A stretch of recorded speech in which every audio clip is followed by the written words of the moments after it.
Good morning. Buenos días.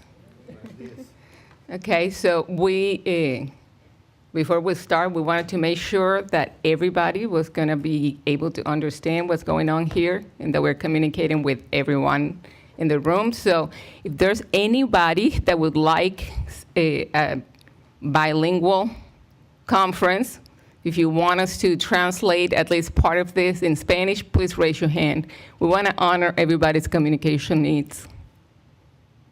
Everybody comfortable with English? All right. So my name is Maria Ruiz, and I'm a professor in the College of Education at UL Lafayette, and I'm here just to help the main person behind this event, Maria Slater, because she's pretty stressed out by now, just doing all the work. So I really want to thank you for being here and supporting this. I think this is a great initiative, and I'm really proud of UL for allowing us to reach out to our community, our Hispanic community. And so I want to give all my support, and I want you to give all your support to Maria Slater for all the hard work that she's been doing. Thank you very much. Thank you, Maria. Really, this is a wonderful day for me, and I appreciate all of you that, you are part of this project. It's just the beginning of all the things that we want to do with our community, and I appreciate all the help, effort, and support that you are giving me today. Thank you. Okay, so before we start with our presentation for the day, I want to call Father Jairo Castaño to come to the podium and say some words for us.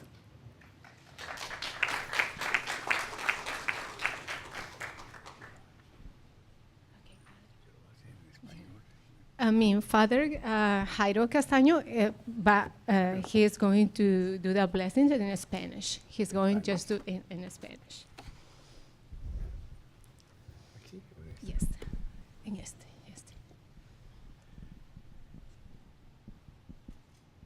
Del libro de Tobías. No hagas a otro lo que a ti no te agrada. Da tu pan al hambriento y tu ropa al desnudo. Pide consejo al sensato y no desprecies un consejo útil. Bendice al Señor Dios en todo momento y pídele que allane tus caminos, que te dé éxito en tus empresas y proyectos. Amén. Bendito sea, Señor Dios de misericordia, que en tu Hijo nos has dado un admirable ejemplo de caridad y por él nos has recomendado vivamente el mandato del amor. Dígnate colmar de bendiciones a estos hijos tuyos que quieren dedicarse generosamente a la ayuda de los hermanos. Haz que en las necesidades urgentes te sirvan fielmente con una entrega total en la persona del prójimo. Por Jesucristo nuestro Señor. Amén. Thank you, Father. And next, we're going to have Dr. Joseph Savoy, and he's the president of the University of Louisiana, Lafayette.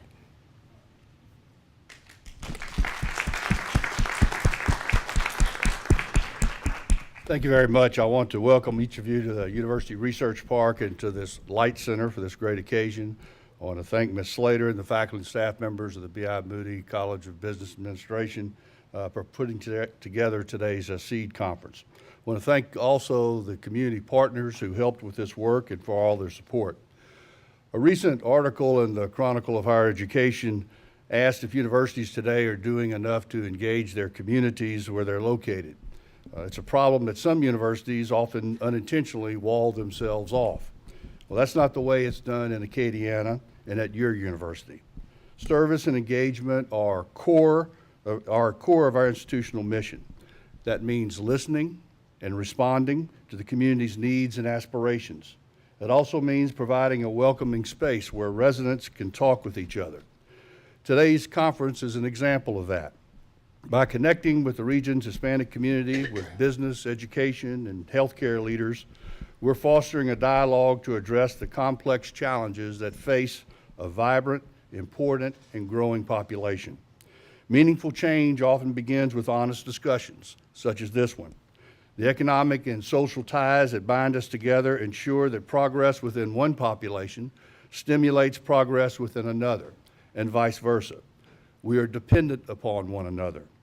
So let me stop talking so that you can start. I appreciate you all for being here today for this important exchange of ideas and solutions. Thank you for your presence. Thank you. Thank you, Dr. Savoy, for your support and for being here with us this morning. The next person we have is Dr. J. Brett Beckton. He's the Dean and Professor at B.I. Moody III College of Business and Administration, and that is the college behind the organization.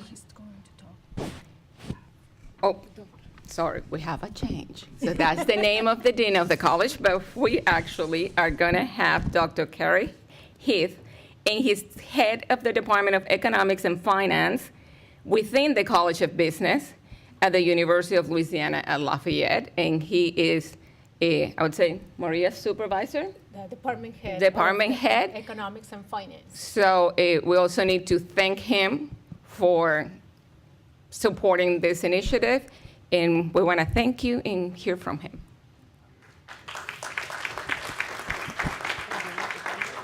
Thanks. Maria gave me 3 instructions. One was to welcome the participants, and the second was to say a word or two about Dr. Savoy, and the third, just the third. Well, that relates to the third instruction, the most important, be brief, which I said, Maria, I can handle the first 2, but brief, I'm a college professor. We're professional windbags, in case you didn't know. We speak in 55-minute periods or longer, so, but no. I do want to welcome you and thank you and congratulate you for being part of this inaugural event. Maria was very nervous that the attendance wouldn't be very good. I think it's fantastic. There are probably twice as many people here as I had frankly expected, and that's due to Maria's good work. She has, believe me, worked tirelessly to bring this about. I am not Brett Beckton. Sorry to disappoint you. He is out of town this weekend, and he did ask me to stand in for him and to be sure to convey his welcome and his gratitude for your involvement.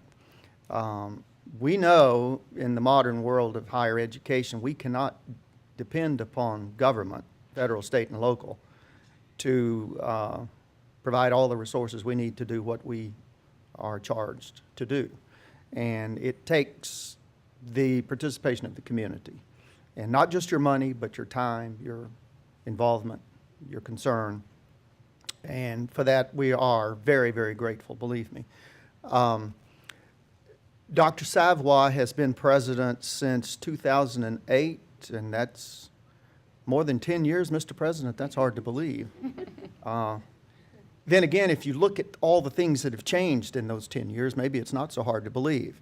Under his leadership, our campus has been transformed into a modern institution of higher education. We have the educational opportunities, the technology, and the out-of-classroom amenities that today's students expect and demand. And if you haven't visited campus in the last year or so, you should come and walk around. You'll be amazed at how beautiful it is and how impressive it is. In the College of Business, we have 2 overriding missions. The first and probably most important is to educate students. And one thing I want to say about that, which probably is particularly relevant for this gatherage, we have a diverse student body. We have a lot of minority students. We have a lot of first-generation students. And to me, that's a source of real pride. I think that's a very good thing. We give an opportunity to students who might not have an opportunity at other good universities. And we hope to continue in that tradition. I know we will. Maria, thank you for all your work. This is just fantastic. And we're going to do what we can to keep this going. This is the first of, I hope, an ongoing series of events. So, welcome and thank you. I would like to say something before Dr. Carey finished his speech, but you know, I mean, he has been the greatest supervisor that I have ever in my life, and I will tell you why. He let me be. He never stopped me with my ideas. He always let me be, and it's why I'm here doing all this, because his support. Okay. Thank you, Maria. Your raise is approved. Well, and I would say that he's doing a good job because that's what universities are supposed to do. Just promote growth and learning for not only the people that register for classes at the universities and pay tuition, but for the entire community. So thank you. So our next presenter, and I'm double checking here because I have to, Natalie? So it's Dr. Natalie Hodder, and she's the Chancellor of South Louisiana Community College, SLCC. Thank you so very much. I really appreciate the invitation to come and speak today because this is something that is near and dear to my heart. I'm not originally from Louisiana, and I have been in other states where there's much more integration in terms of improving economic and social mobility for everyone. And so to see something like this happen right in Lafayette is really terrific. Let me take a quick minute for those of you who aren't familiar with South Louisiana Community College. We now cover about 6,200 square miles. We have campuses in 9 parishes. We've gone through 2 mergers in the last 6 years, and we serve about 16,000 students a year, half on the credit side and half on the non-credit side. And it's actually the non-credit piece that will tie well into what I'm going to talk about today. So my focus is on how credentials, that non-credit certification, can help increase educational attainment for the Hispanic community. And I'd like to start with some specifics that probably many of you know, and that is some basic stats about Hispanics in Louisiana. They're approximately 5% of the population. They have an average age of 28. Unfortunately, they have a much lower average annual income than the rest of the working population in Louisiana. They're poor, and many of them are uninsured, right? And that's the whole reason that we're here today, because we need to change these dynamics. If you take a look at educational attainment, which I believe is the gatekeeper, which I believe levels the playing field, education will open doors for you. You don't have to walk through all of them, but if you do not have education, those doors remain closed.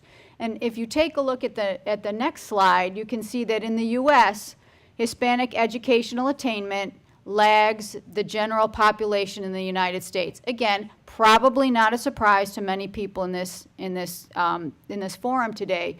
And it's important to note, though, that between your high school graduation and earning a bachelor's or higher, the estimate is about 35% of Hispanics in the U.S. have some college. So maybe they have some credits, maybe they have a certification, but it's about 35%.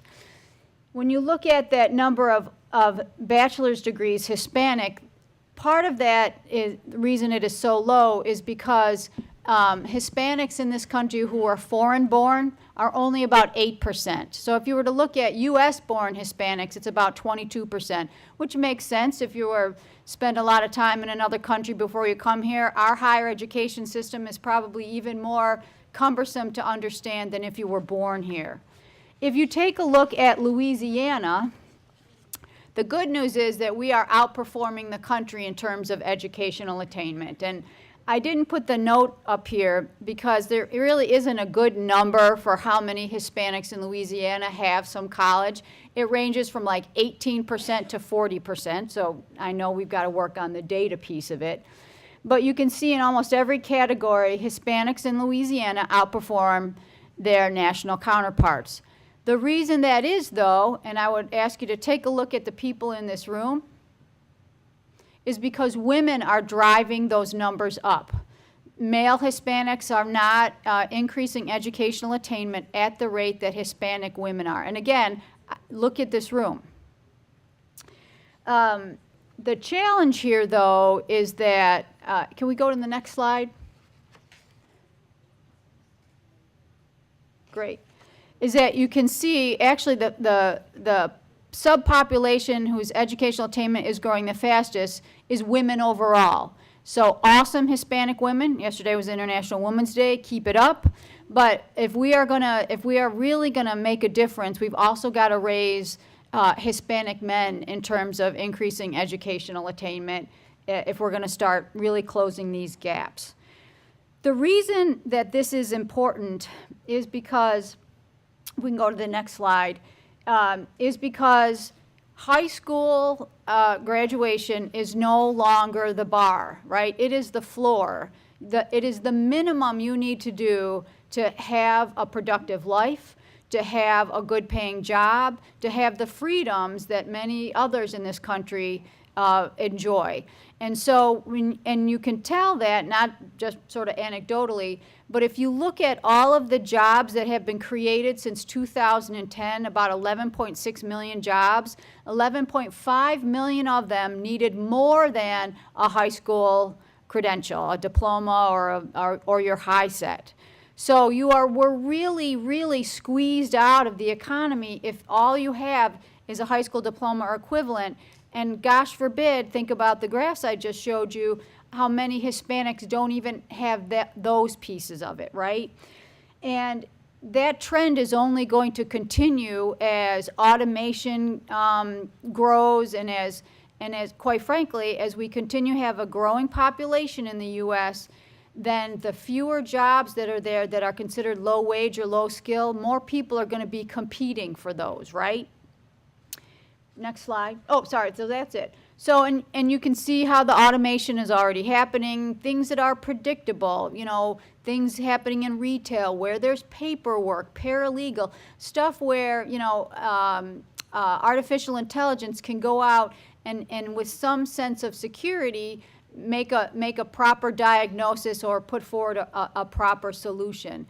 The piece that matters, though, is that as we continue to lose low-wage jobs, more middle and upper-wage skill and jobs will be opening. But the only way Hispanics are going to be prepared for that is if they have education beyond high school. So there's a large portion, I would say today, given the numbers, about 28% of adults in Louisiana, Hispanic adults in Louisiana, are at risk of losing their job today because of automation, let alone that number will increase in the future if we don't increase educational attainment for Hispanics in Louisiana. So how do we do that?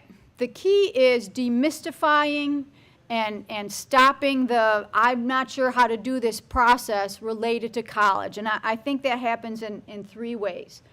That demystification happens when people like Gilberto is first-generation college, and he can help shepherd the rest of his family that might be interested in a higher education level in terms of how you do that, right? Listen, I run a college. I've been running a college for 7 years. I had to fill out my one son's FAFSA form, and I had to look something up, right? This is my job. So I know that, and I'm first generation myself, by the way, how intimidating, overwhelming that can be, particularly, right, we talk about foreign-born Hispanics. No wonder they're not going to college. Try getting through the FAFSA. We've got to make sure programs are affordable. When you look at the numbers of Hispanics that are in poverty or are underinsured, higher education is just one more pressure on them in terms of making ends meet, the only way that really becomes a reality is if we keep it affordable. And finally, we need to set obtainable expectations and then set more.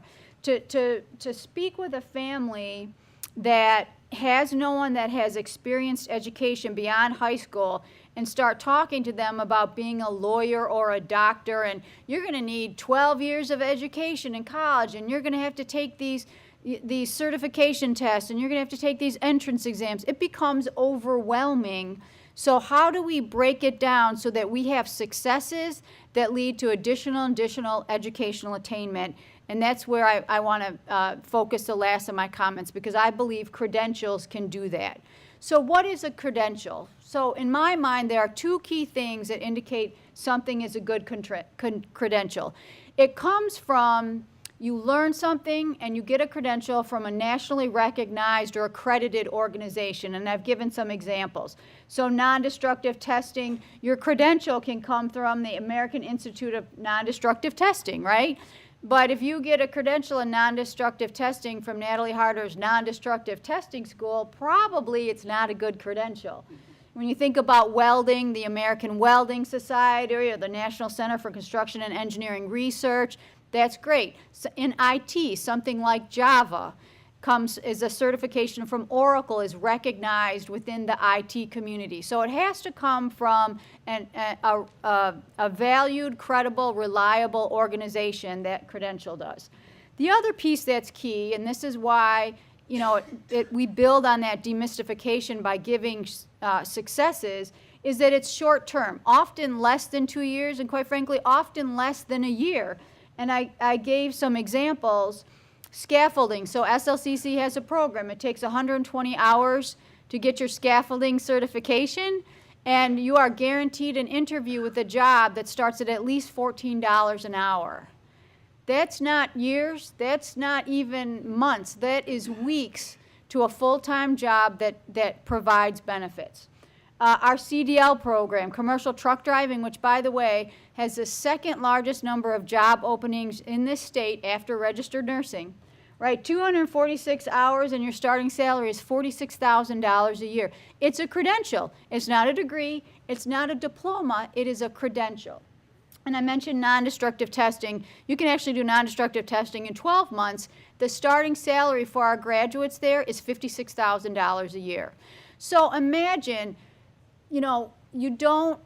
somebody that doesn't understand, want to invest time into a 4-year degree or 6-year degree or undertake that path. Well, what if we just started you out at 120 hours and you go from your $8 an hour, 2 part-time jobs, and you go right into a $14 an hour full-time job? Maybe then you see the value of a credential, and then we bring you back. There's actually a second level scaffolding credential that you move then right into $18 an hour. But I think it's credentials that can make the difference there. So I said two, there's 3 things. Your credential comes from a place that's recognized, it is short-term, and then it's stackable. So I mentioned, scaffolding has different levels, CDL has different levels, you can get basic certification, then you get hazmat, transportation certification, and so on and so forth. I gave some examples there. So one of our certifications is Certified Nursing Assistant. But you could go from that certification into an LPN program, into an RN program, either with us or at UL Lafayette. CNA certification can lead you to medical billing and coding, which is another certification, which can lead you to health information technology with us or with UL Lafayette, to health information management systems, which is a master's program. There's power lineman certification that we just started.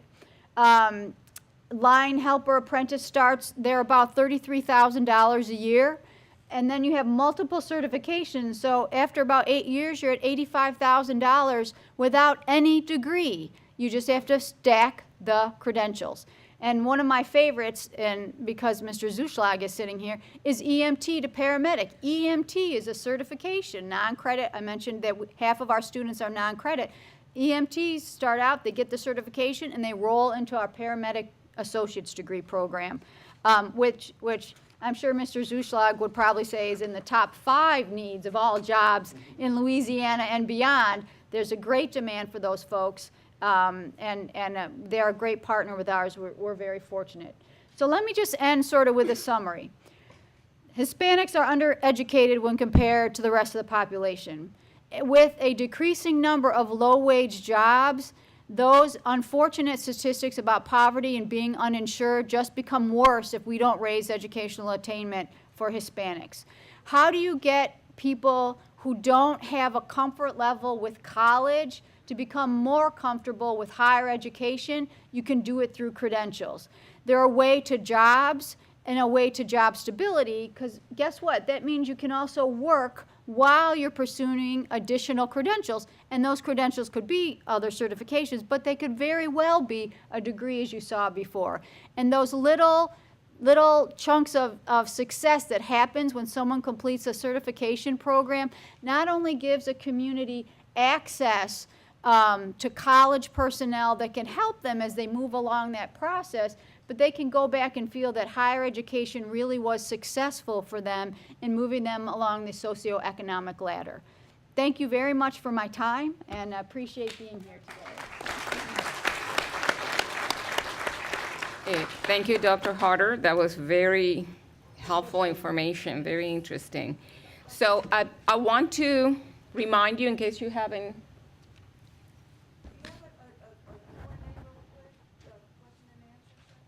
We're going to have that before the break. So we have one more presenter, and then we'll have questions and answers. But I wanted to remind you that in your folders, you have copies of the PowerPoint presentations translated into Spanish. But if you would like to get an electronic copy in English, what you just saw on the screen, you can email 2019 CEED forum@gmail.com. Okay, just email and request it, and somebody from the organization team will send it to you. So the next person we have is Mr., and I'm probably about to kill somebody's last name, so please forgive me. I'm still working on my Cajun names, and now they gave me what looks like a German name. So Mr. Richard SWLAHEC, President and CEO of Acadian Ambulance Service, and Mr. Orlando Roland, Operations Manager of Acadian Ambulance Service.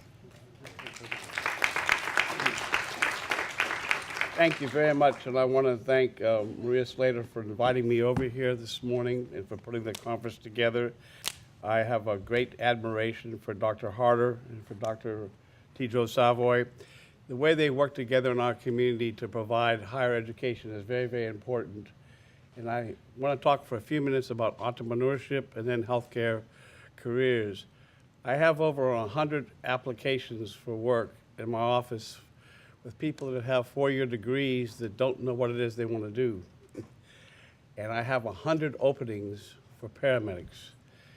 Granted, EMTs and paramedics don't make the largest salary, but there are a number of high school programs right now training EMTs as SLCC. And I'm so grateful for what SLCC has done in the paramedic program, because they've allowed us to link the other community colleges in the state back into Lafayette. And the Lafayette campus, through Dr. Harder's operations, is training all the paramedics across the state at community colleges. And they're doing a great job. But as our company continues to grow, and as paramedics are now being used in hospitals and doctors' offices, intensive care units, there's a much bigger demand for them. EMT makes maybe $32,000 a year, but a paramedic can make between $45,000 and $60,000 a year. So if you have a passion to help other people, that's a career you might want to think about, and I'm going to let Orlando speak about that in a few minutes. We were talking a little while ago about speaking in Spanish. 47 years ago, when I founded Acadian Ambulance, a great majority of the population, particularly the elderly people, spoke Cajun French. The only language I ever learned was English. I wish I had more background in foreign languages. But it used to really bother me because we always had to keep dispatchers in the communications center that could speak French for when someone would call in from the country towns. And what they used to like to do is sit and talk about me, and then they would laugh, and I'd have no idea what they were saying. So I got smart one day, and got a tape recorder in there and taped it. Then I went to my father-in-law, who spoke very good Cajun French, and he was translating, and most of it was positive, but a few of them did say some things that weren't so nice. You know, I share with you some ideas on entrepreneurship. If you have an idea for a small business and you want to get something started, you can go to the local banks and ask for their community reinvestment representative. Each bank has a certain obligation to the community to help some of the minorities. And if you know that you have a plan that you believe can work, if you go to enough banks and you have enough passion, an underlying passion, you might get some traction. Now, you can't be going and borrowing a whole lot of money, but they'll loan people $25,000 to $50,000 to $100,000. The second area that I've noticed a lot more interest in Lafayette is the Small Business Administration. And if you have an interest in that, you can go to the local opportunity fund here in the community, and they can loan you up to $50,000 over a 6-year period at an interest rate of around 8 or 10%. And I'm going to provide Maria the email information for the opportunity fund. So if you come up with some kind of a business plan and an idea, you might go to the opportunity fund. I've been seeing a lot more people get funding through that organization. And I'll again provide that email address to Maria so that you can go to the CEED website and be able to get that in the future. Briefly, I'll just say this. I got sent to Lafayette against my will, and I didn't want to be here. I worked for Westinghouse Space and Defense Center, and I fell in love with the community. And at the end of that first year, I was looking for something to start up. And the crisis of no ambulance service came up, and I kept presenting a plan to the mayor, and he kept saying we were too young. We were only 22 years old, and we didn't have any money. And so finally, because nobody else had any ideas, he went with our plan. And so I started Acadian Ambulance with $2,500 and 2 ambulances financed through GMAC. And I drove the ambulance for the first couple of years, and I wasn't a very good driver. I had a merit badge from the Boy Scouts in First Aid, but what made us successful is the Vietnam War was beginning to end, and all the Vietnam medics that came back had no jobs, and so there were not paramedics or EMTs back then, and so I hired all those Vietnam medics. They weren't very happy with me because they would stand at the unemployment line. They served our country, and they wanted to have a 6-month recess and get their unemployment. But as soon as I offered them a job, they had to come to work because they couldn't get their unemployment. And so they weren't very happy when they came. But it's that group of Vietnam medics, those first 5 years, that's what transformed ambulance service from an attendant to a medic. And we actually started saving lives. And I can remember the hospitals being furious with us because we were getting patients to them that were dying in the emergency room, and so they had to spend a lot of money and go hire doctors to stay in the emergency room instead of calling the doctor on call. And there was a big transformation here early on in Lafayette. And as the Vietnam medics stopped coming back and the war ended, we went into the paramedic program. And I was so grateful back then to the university because the nursing program helped start the first paramedic program in the state with a 2-year associate degree, and it was very well done. Unfortunately, after about 5 years, the Board of Regents decided that the university could only have a 4-year degree and couldn't have the 2-year degrees.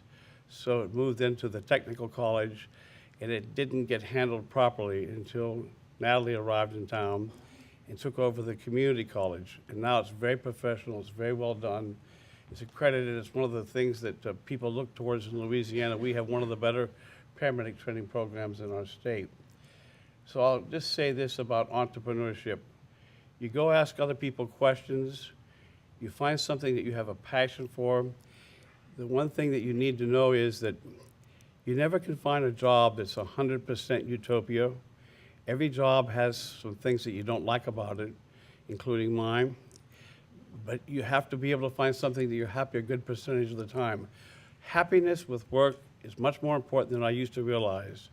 You've got to find something you have passion with. And so whatever company you want to start or small business, it has to be something you love. You don't want to be successful with something you don't like. It's too much of a burden. Most of your life is spent working. You need to find a job that makes you happy at what you're doing. So if you have that natural instinct to help other people, healthcare is a great opportunity. There's a lot of good things here. The community college credits can go on to the university later on and be transferred. In the 47 years that I've been here, more than 100 paramedics have become doctors. Probably 400 to 500 paramedics have become nurses in the last 46 years. So it is a beginning place, and you can continue to grow. So I want to have someone talk a little bit about careers and what you might do if you want to get some of your relatives or friends to sign up. Now, he was told he was going to speak in Spanish, and he's more comfortable speaking in Spanish. So now he's going to speak in English. But I want to say something about Orlando Roland, who's from Puerto Rico and served in our military. He's been with me 37 years, and he's got about 260 people report to him. He's the operations manager for Lafayette. If I could have 100 Orlandos, my job would be a lot easier. There's so many people who want to come to work for him. He does a great job for our company, and he says I'm not the best community speaker, but he'll be able to explain to you basically what it takes to get into the program. And so I'm going to ask Orlando if he'd speak now. I also want to introduce my other associate who, fortunately for him, he won't have to speak because he was going to translate my English into the Spanish. And I said, well, I'm not going to know what you say anyhow, so just tell me anything you want to say. So I'll go ahead and introduce Orlando. Orlando, go ahead. Thank you, Richard. Hi, my name is Orlando Rolón. I've been with the company for 36 years, like you say. I've been a paramedic for 31. I just got out of the Army. Ms. Ladders asked me to say the presentation in Spanish, and at that time I got a little nervous because I haven't used my Spanish in quite a long time, but I'm going to do my best, okay? La presentación en español es para darle más información sobre los recursos y servicios médicos que ofrecemos aquí en Ambulance. También para enseñarles las posibilidades que tenemos o que ustedes tienen y si quieren ser técnicos de emergencia médica. La Academia de Servicios de Emergencia es una de las divisiones de Acadian Ambulance que se llama National EMS Academy o NENSA. Nosotros estamos comprometidos a desarrollar la próxima generación de técnicos de emergencia médica y paramédicos con un índice de aprobación a nivel nacional. Accredited National EMS Academy es un líder en los programas de capacitación en el país y somos afiliados with LUS Community College. El programa de paramédicos aproximadamente es about un año o 3 semestres. Además de las clases de anatomía y fisiología, los estudiantes paramédicos son entrenados constantemente durante las clases y prácticas de técnica con simulados, in which we teach you kind of inside the unit and kind of show you what you need to do. También se requiere que los estudiantes completan 240 horas en la ambulancia de entrenamiento y 240 horas en el hospital tratando pacientes. Las clases y los exámenes del programa están diseñados para preparar a los estudiantes a tomar el examen nacional o el credentials. Actualmente, National EMS Academy está trabajando en producir uno de los primeros y más extensivos programas por computadora or online classes now. This is the first time we're going to do that. So some of the paramedics out there in the field or some of the students in the field are very excited because they can do some of those classes from at home and some of the classes in-house in the class. So it kind of work out for them a lot better. We offer a large variety of opportunity here at Acadian Ambulance. I'm very proud to be part of this team because we just not only you have to be a paramedic, we can offer you a lot of diverse opportunity here at Acadian Ambulance, and the benefits is amazing. I've been here 36 years. In the next couple of years, even though he wanted me to stay 6 more years, I can say that I can retire at the age of 60. So it's a great company to work for. We offer a lot of opportunity. It's very simple for you to come work for us. In 3 months, you can become an ENT basic. After that, we normally offer you a job. You can work for us full-time and work with you on a full-time basis where you can maintain a full-time job, and also we accommodate you so you can continue your profession to become a paramedic. And then from there, you can get your associate degree through us at FLCC. So the company here for you is a great company. We really, we keep growing, and if you more than welcome to be part of us, one of us, or join our team or what we call the Acadian family, we will be more than welcome to have you on board. I have all the information that you may need here in some brochures. If you want to come see me after the presentation, I'll be more than glad to talk to you on one-on-one. But I think that was the best thing that I ever did in my life, to come work for a Keenan ambulance. So that's what I have. Gracias al señor Rolón.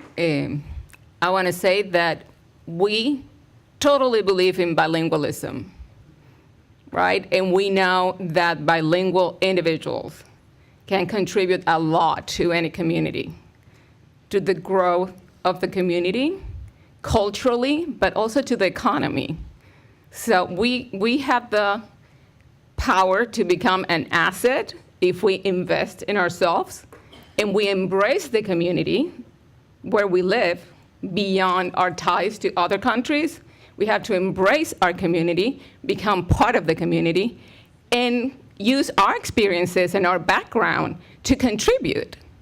That's how we grow and we are appreciated as a subgroup of the community. So thank you for that great effort to speak in Spanish, because I know that that's hard.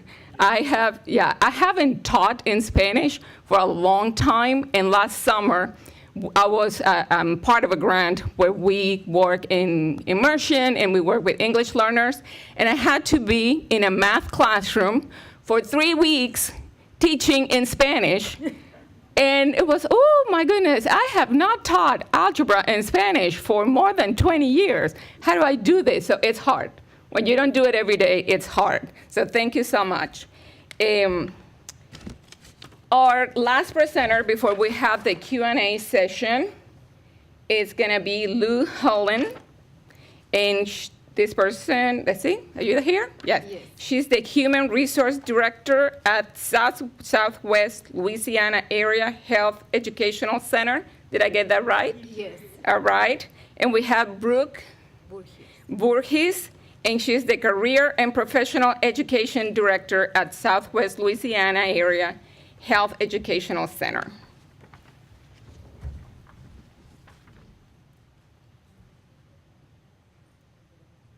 Good morning, everyone. Thank you, Maria, for inviting us to participate. We appreciate being able to let everyone know about our organization. The mission of Southwest Louisiana Area Health Education Center, or better known as SWLAHEC, is to improve health status through access to information, education, and health services. SWLAHEC seeks to improve health through numerous programs focusing on two main areas: recruiting and educating health professionals, and educating the public on how to live healthier lives.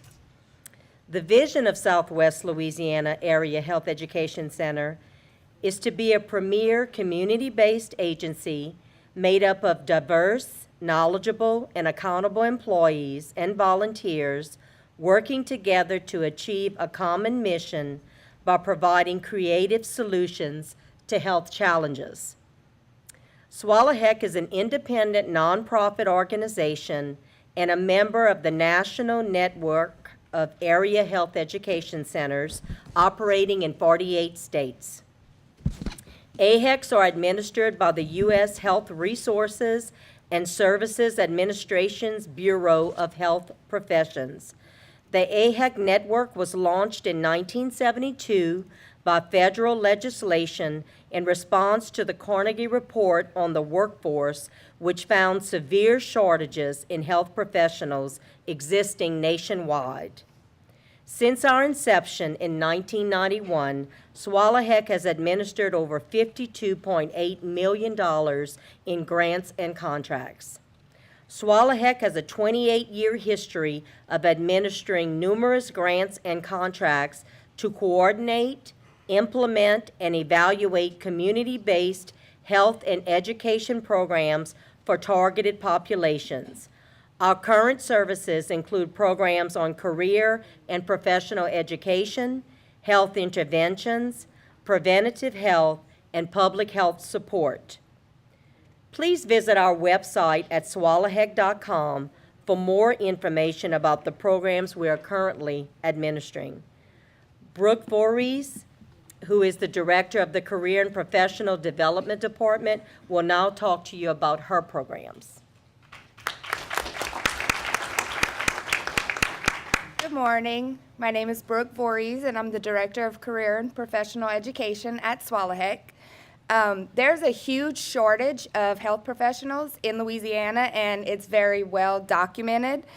Our department at SWLAHEC works to improve the health status of the residents of Southwest Louisiana by ensuring there's an adequate workforce of professionals to meet their health needs. This department operates or supports a wide range of programs which deal with exposing elementary and high school students to health careers and helping to provide continuing education to health professionals. We do a lot of work in the community with our high school and middle school students. We have many programs that we offer to, like I said, get them interested in health careers. We're in the middle of our AHEC of a Summer program right now, where we actually take high school students and put them out into hospitals for 2 weeks, where they get to volunteer and shadow and see what it's like to work in an actual hospital setting. And in the afternoons, they come back and they do didactic work and they go out on field trips. One of our favorite field trips is actually NIMSA. Acadian Ambulance is one of our partners for all of our programs, and we really appreciate all that work that you guys do for us. But it's just a really good opportunity for our students to see what's out there. Most of the time when you ask them about a health career, they think it's doctor and nurse, and they don't understand that there are so many different health careers, some that don't even involve dealing with patients during the day. So our goal is to show them these health careers, and then once they decide what they want to do and then they get into college, we have programs that help them while they're in college. We have a rural scholars track in college to help our students come back to our rural underserved areas. And then once they go on to become health professionals, then we help them by providing continuing education. And our goal is to provide all of this training so we can have this circle of, I did AHEC in high school, I did AHEC in college, I'm a health professional, I did AHEC, so I want to go back and help those high school students in college, when they're in high school. So we have a lot of programs that we offer. Again, if you visit our website, it's SWLAHEC.com. I know that's a lot, but I'm sure Miss Maria, it's written up there. It's a lot. And I'm sure if you need, Miss Maria will give you that information. All of our contact information is up there. You can get in touch with anyone in our office that will help with any kind of program needs that you have or any kind of questions that you have. Thank you. Thank you very much.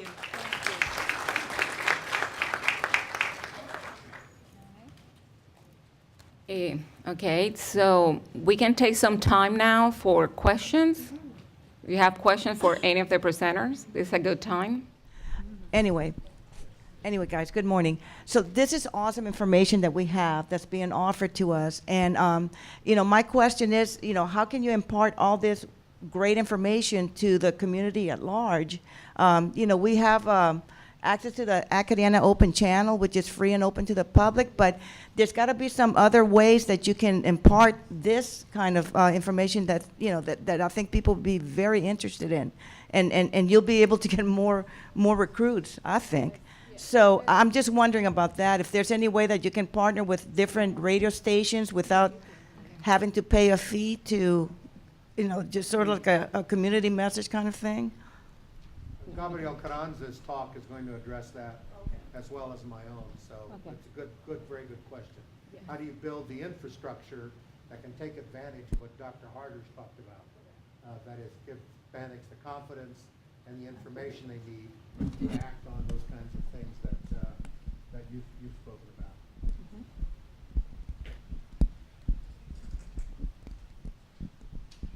Hi, thanks, Maria. Just before we break, I wanted to recognize Dr. Jeff Stewart. Jeff, will you raise your hand? Jeff has one of our endowed chairs, and the purpose of his chair is to do work in the community to promote economic development. And so I hope during the break you'll make his acquaintance and find out more about what he does. He can find out more about what you do. Thanks, Jeff, for coming. I appreciate you being here. I'm so happy that he's here. Thank you. So actually, while I was listening to some of these presentations, and if any of you saw Maria and I kind of whispering here, it's because I'm asking questions as I go. And one of the questions I asked was, are we going to disseminate this information beyond this room?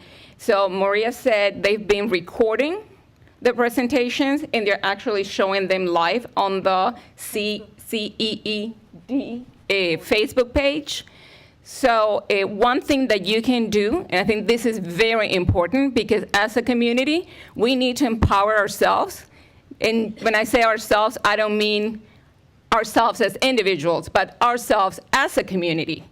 And it's also our responsibility to take the information and share it with other people in the community. Not everybody has the ability to come here on a Saturday morning and sit here like for the whole morning to listen to this information. Other people would love to be here, but I'm sure they have to work, they have kids, and they can't leave them home by themselves, whatever it is. But it is our responsibility as members of our community to help other members of the community to become educated. As we empower ourselves, we also have to do what we can to empower other people. So if you are on Facebook, you need to, during the break, go to our Facebook page, you need to like it, and you need to share that video that is being shown now.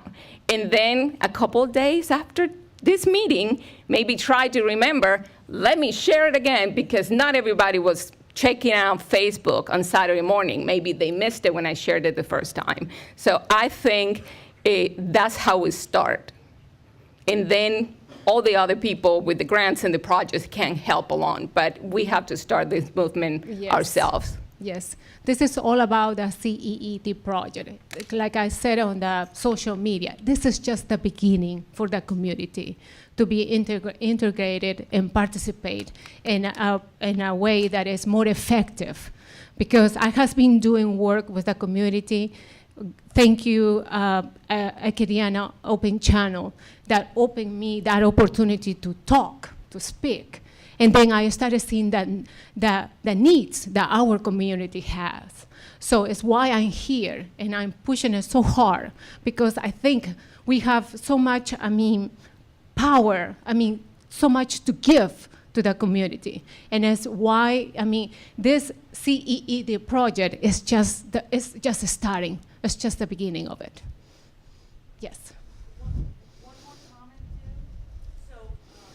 As a member of the Hispanic Chamber of Commerce of Louisiana, I think it's bi-weekly or weekly, Mayra, that you offer La Hora de Negocios, where you bring up different topics, and I think this would be a great opportunity to bring that not just in the Acadiana area, but also throughout the New Orleans metro area as well. So, sorry, I forgot about La Hora de Negocios. Yes. How can we be partners for that? How can we do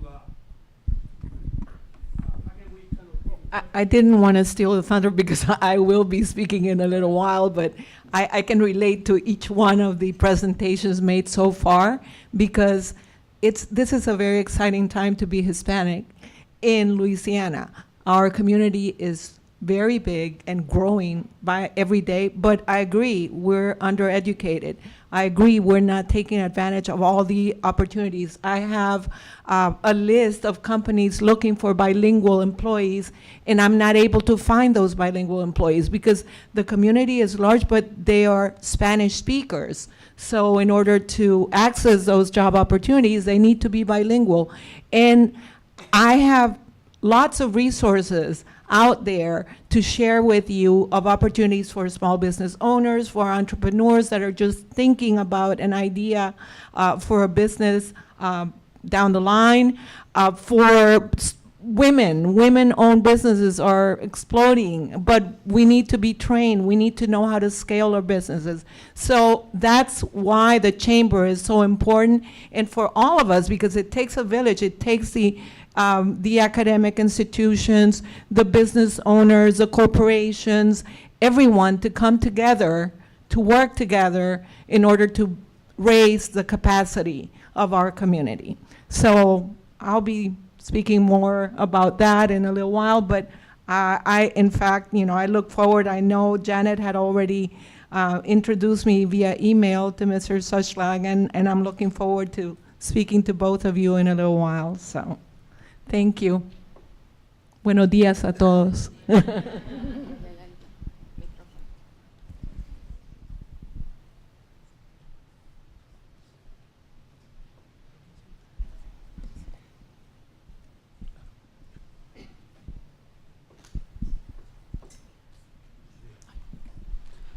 Good morning. Thank you for this wonderful event on behalf of the Latino community.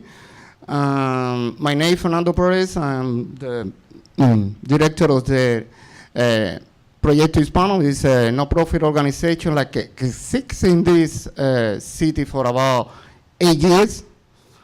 Of course, we are a very small organization without any funders. We're working as a volunteer people just to help the community. And be around with all businesses on the city or organization, education system, just to try to get in the information to spread inside the community and help the community. This is why this event for me is really, really good. I'm very excited to be here, but I have also some questions specifically for Ms. Natalie. We talking this point 7 years ago. I met with you as soon as you start in this city and took over the LCC. I start with this question. Do you thinking is for the large of the Latino population in this particular area, we can create some kind of bilingual education for the Latino population? Because I can say that because, as she said, Spanish is hard, English is a hard language to learn. And this is why more than half of the Latino population doesn't speak English. We have inside the community, you have to divide, you have to think in the community in two things. People like has been living in the United States for more than 20 years, that are already Americans, and population like is less than 10 years in this country. That inside that population, we have very talented people. People like coming from our country with very high education, but they are struggling with the languages. And back to school, be father, be worker, be husband, and has a lot of responsibility. It's so hard, and I can't speak for myself. Now, when you're here, you try to be professional. It's hard leaving everything behind and start over, principally in the professional area. When you start over, you try to find a way to getting close to the knowledge that you already have. And if you're not finding the avenue to do that, frustrate yourself. Make it more hard to back to your profession. I can speak by myself that I can give you my curriculum. I apply in different positions in the medical field that I am specialized, and even they consider myself to working as a CNA. And he said, I say, okay, how I can be a doctor and I cannot work as a CNA. But this is not my point. My point is we create some kind of bilingual program, principal on the ESL program, and it's what my point. If you have ESL program, I have my good friend Ingrid Padilla here, and I talk to her a lot of time, just for people like has college degree in Spanish, and you prepare a model class for them, they can easily get in the languages and find a way to go to the profession. But if you put everybody together, mixing group that people like really don't have any education, but they wanted to learn the English. It's necessary to live in here. Together with people that have some kind of education, but they are struggling with the language. It's kind of like weird because at the end they not get it the sufficient English to continue grow the education. And this is my point to you. Other point is, and I'm talking in other level, is you are going to use this statistic for some kind of legislative policy that can be the benefit for the Latino community in Louisiana, not just for the Latino community in New Orleans or Acadiana, it's just in Louisiana, that we need it. I tried to reach out a lot of representatives, some senator in the state, someone that can speak about the Latino community, and even I can find anyone, including Ms. Maria Moreno, that is our Latino legislator from New Orleans. And also, I would like to ask him what play is going to roll as LCC on higher education and I'm talking on behalf of my daughter that is going to be on college this next semester, when UL just is going to increase in $225 the tuition every month. It's higher education so far in Lafayette and UL is more higher than LSU and some university in New Orleans. What play is going to roll? Why higher education is so expensive this year? Thank you.